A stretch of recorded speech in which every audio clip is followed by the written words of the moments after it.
What's up, everybody? I'm Chris Dailey, founder of the Sports Court, joined here by a legend of the game of hockey, Phoenix, Arizona icon, none other than Shane Doan. Shane, thanks so much for joining the show. Oh, thank you for having me. It is a huge honor to be on here with you, Chris. As we were just talking about your incredible repertoire that you have of people that have done this. So thank you. Yeah, well, I appreciate that. And Shane, growing up, you come from a really big hockey family. Your father played pro hockey. Your cousin played for the Jets. Not to even mention Carey Price is your second cousin. So what did you learn from your family, and how did they help you prepare for what was yet to come in a young Shane's life? You know what? It was my dad and my uncles, they played as well. Uncle Jerry, Carey's dad, played. So we had a whole bunch of them. And so it was an amazing that I kind of thought that's what you did. Like, you just played hockey and then you got to go play professionally. And it wasn't until I got to junior hockey where I realized that, oh my goodness, everyone's way better than me, and I'm going to have to figure this out because they're a lot better. And it was a huge advantage to have the experience of being around hockey players and growing up with that. And yet at the same time, when push came to shove, it doesn't help too much. It just gives you a level of comfort. Yeah, definitely. And you said you didn't have a tough time. You had a tough time in the juniors. Well, I felt like you had a very successful time. I looked up all your stats, and you did pretty well for yourself in the WHL, which led you to becoming the 7th overall pick by the then Winnipeg Jets before the Jets became the Phoenix Coyotes. So after your rookie season in news, what was your reaction when you heard about the news, and how was that transition going from Winnipeg all the way to the desert in Phoenix, Arizona? I'd never even been to the desert. I didn't even know anything. I didn't even know they had water there, let alone they could freeze it. Like, that was the kind of the joke was, they don't have water in the desert. How are we going to have ice there without water? It was incredible to come from Winnipeg down to Arizona. Never in a million years saw that happening. Everyone thought we were moving to Minnesota. We were kind of told at the beginning of that year that we were going to be in Minnesota, and we kind of all prepared for that. And then at Christmas time, that switched, and we ended up coming down to Arizona. When I came down here as a 19-year-old kid, I was blown away. Someone gave me a cactus as a plant, which I'd never taken care of a plant in my life as a 19-year-old. So it's not very hard. You just give it a little bit of water and then don't worry about it. It's good for the next year. But it was incredible coming down here, the fans, the people. It's very Western here, Western theme with horses in the Wild West. And I grew up with horses, so it felt like home. Yeah, it's great. And it took a couple years. In 1999, you finally broke out and took the league by storm. You scored 26 goals, recorded 51 points. So what did you do to go from a 5-goal-a-season player all the way to a 20 and 30-plus goal a season and all-star caliber player? Oh, you know what? The year before, we had a bunch of injuries, and I got to play quite a bit in the playoffs. And when we played in the playoffs, I had a couple goals in the playoffs against St. Louis, game winners, which were terrible goals. And if you ever saw them, they're just like, I moved the puck 1 inch on the one goal, and I think I scored an empty net. Like, they pulled the goalie and they put an empty net in the other one. But it gave me a little confidence coming into the next year. We had a new coach come in with Bobby Francis. He was a big fan of mine. Gave me an opportunity, put me with 2 line mates from Finland, and we really kind of gelled as a group. Those 2 guys were incredible players, and we really fit along. Our personalities meshed together. And I knew I was pretty close to being kicked out of the league. You go 4 years without really scoring, you're about to get kicked out. And got to play a specific role with those guys, had some fun, and just really enjoyed that year. And I remember it. I couldn't believe the difference from one year to the next. Yeah, it's great. You made the leap. I know a lot of Arizona legends did that. Larry Fitzgerald, I'm sure you know him. So every athlete, they have the season where they just take it to the next level and become a great one, and you're definitely a great one in all the NHL. And speaking of great ones, you learned under the great one, Wayne Gretzky. He was your coach for a period of time in your career. What did you learn about the game of hockey under Wayne, and can you just describe what it was like playing under the greatest player of all time? Well, I grew up south of Edmonton, so I watched Wayne Gretzky's career prior to that, and was the biggest fan of the Edmonton Oilers and knew every one of his stats and knew everything. And when I got to meet him, probably the one thing that was the most encouraging, he was completely unarming. He made me feel so comfortable. He was so just unassuming and so easy to talk to.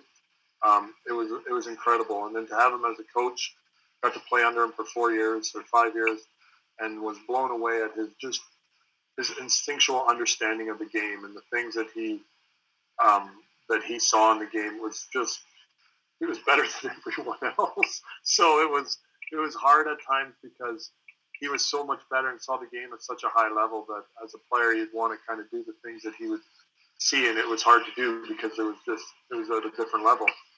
I did see huge improvement from his first year to his last year, and I believe that if he wanted to keep coaching, he was going to become one of the great coaches as well.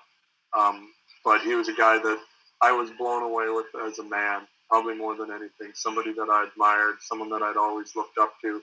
And when I met him, it was just so encouraging to come across someone that was so down to earth and so low key, and yet was the greatest hockey player to ever play the game.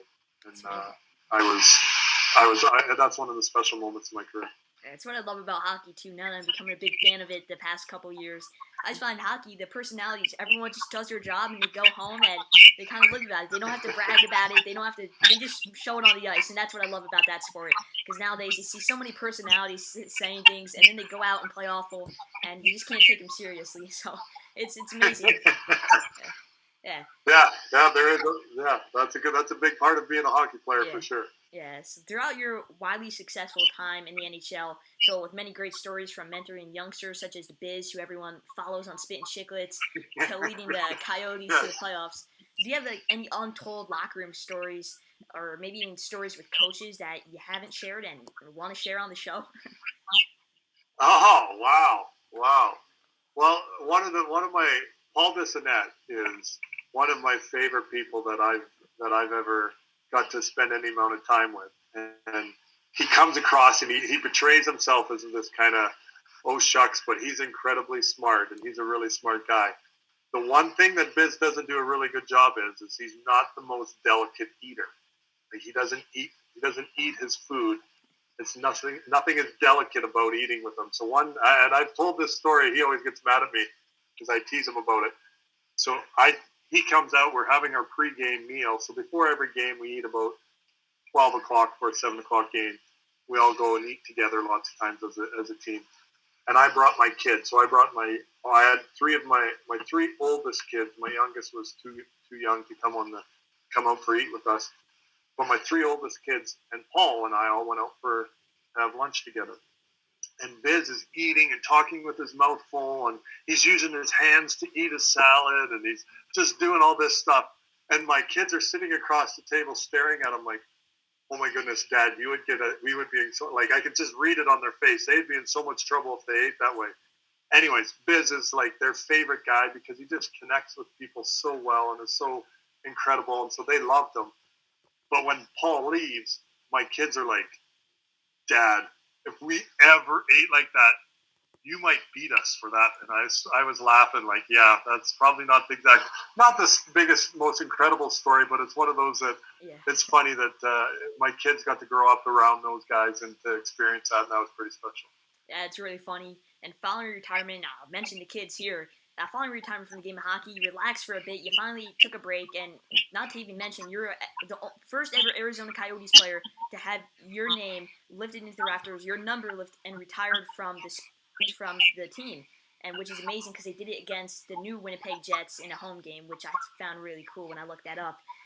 So you had an itch to return back to the game of hockey, and you became the chief hockey development officer at the Arizona Coyotes. So 2 questions for you. One, you recently drafted your son Josh in the NHL draft. So what were your emotions like after drafting Josh, and what were those talks like before actually drafting him? And secondly, can you just describe your role and what you have to do as a member of the Arizona Coyotes now? Yeah, for sure. Well, as a member of the Coyotes, I'm the chief hockey development officer. Because of the chief and the officer in there, that allows me to be a little bit more involved on the corporate and business side, which I really enjoy doing. I've been here in the Valley for a long time, and so I know a lot of the business people here in the Valley and can help out in a lot of areas there. And then the hockey development side is obviously too, in regards to just the development of hockey within the organization. And it allows me to help out with some of the players and help out with some of the stuff on just setting up things for guys to get ice time and make sure the guys get in the right spot and make sure that they have the opportunity to meet a lot of the players. And if there's anything I can help with them, I'll do. But it allows me to kind of do work on both sides. And I appreciate that. in regards to drafting Josh, I don't know if as a person that I've had more of mixed emotions when they said his name. I was, as a dad, it was so special. Like, it was so special as a dad because I know how hard he'd worked to try to get to the NHL and that he wants to play in the NHL. And so I was blown away by that small step of being drafted. And then as his dad, I was terrified of everything that comes with trying to get to the NHL because it's so hard and so difficult. The fact that we drafted him as a Coyotes was threw a whole nother set of emotions in there because I know he's the biggest fan of the Coyotes there ever was. He grew up in the dressing room with the Coyotes, so he wanted to be a Coyote. That was pretty special. And then in the role of how we decided to pick him, so right before the draft, as an organization, and most organizations do this in all the sports, is they create a draft board and you list your guys in order of what you want. So if you have player A at 1, player B at 2, player C at 3, those are the guys that you're going to pick. And you argue and fight, and it's emotional, the week before the draft of where you want your guys. And so some scouts want their guys here, some scouts want their guys there. I like player A, you like player B, so you want player B ahead of my guy. So you work it all out, you get to a spot where everyone agrees. And so we'd done that prior to the draft, and they didn't put Josh on that board until on Thursday night they put him where I saw where they had him listed. And for me to see where they had him listed, the draft started Friday. We'd already argued, we'd already fought. I'd left the room whenever they discussed Josh. I got off the phone whenever they discussed Josh, and they'd agreed on where they were going to have him. And then once that's set in place, you just follow your draft order, and if it lines up, that's who you take. You hope that you can get to your top 5 guys. Everyone else likes their guys, so you kind of move on way down. And when it came up for his pick, his name was on the list. He was the number 1 guy left according to the list that we'd fought and argued about. And so everyone in the room stopped and looked at me, and there was silence in the room because before we made our pick, we were all discussing it, and the room went like, you could hear a pin drop. And I was like, oh my gosh, we're going to take Josh. And then I thought I was going to cry, which is bizarre. I never thought that would be my reaction, but I felt it was emotional. It was an amazing, and thank you for giving me the opportunity to talk about it, because as a dad, it made me so proud. And so it was a pretty cool experience. Thanks, Chris. I can imagine. That's really amazing. I've seen it a couple times in sports, but it's really rare, and especially in such a high pick too. The 37th pick, that's the real deal. And Josh is he's making a great name for himself too. And I hope to see him in the big leagues. That'd be cool. Yeah, definitely. And the Coyotes right now, there's some talk about their stadium and the arena possibly moving because the lease is coming up and it can't be renewed. So what do you think about that? And is there a good possibility that the Coyotes potentially move out of Arizona in the near future? Yeah, you know what? I've been here for a long time. So I've been here 26 years with the Coyotes. And we've talked about moving multiple times. And we've never, ever moved. And I don't believe that we're moving. We went and looked at some other places. We've been looking at other buildings here in the Valley. And there are some situations that we're going to work out well for us, and we're going to be okay. We understand the economics and the way that things work at every single building, and you have to understand that. You got to understand why Glendale and the city had to make their decision, and then as a Coyotes as a whole, we're going to make our decision. We are very fortunate and blessed to have the ownership with Mr. Morello, who's excited about building a building here in the Valley and wants the team to be here in the Valley. Him and his family have all moved here, and this is home for them, and they don't want to go anywhere else. So we're fortunate.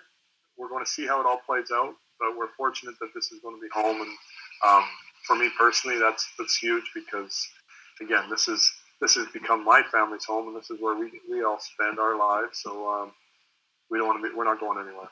Yeah, definitely. And just lastly, to wrap up, you've been with the Coyotes through thick and thin, from being towards the bottom of the NHL to leading them all the way to the Western Conference Finals. You're an Arizona legend. So what does the Arizona Coyotes organization mean to you? Oh, it's family. And that sounds cheesy and it kind of sounds like an easy answer, but it truly is family. we have about 7 of us that have been together for 25 years. In professional sports, you don't get that. You don't get the opportunity to work together. There's 2 guys that I've worked with since '95, so we're going on 26 years, 27 years, and they've become as close as any of my family is, and it's special. We're trying to create an environment here that's first class, and I think we're heading in the right direction now. There's some things that we got to continue to strive and work better at. But I'm proud of them. I'm proud of the Coyotes. I'm proud of the opportunity that I got to work with them and to play for them.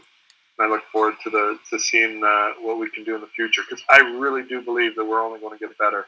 And right now, that's going to take some time, but we're going to get better, and we're going to be a team that you, Chris, I'm going to send you a jersey, and I'm going to brag about the fact that you're wearing it, and that we get you to be one of our fans, because we want you to come to one of our games and enjoy it.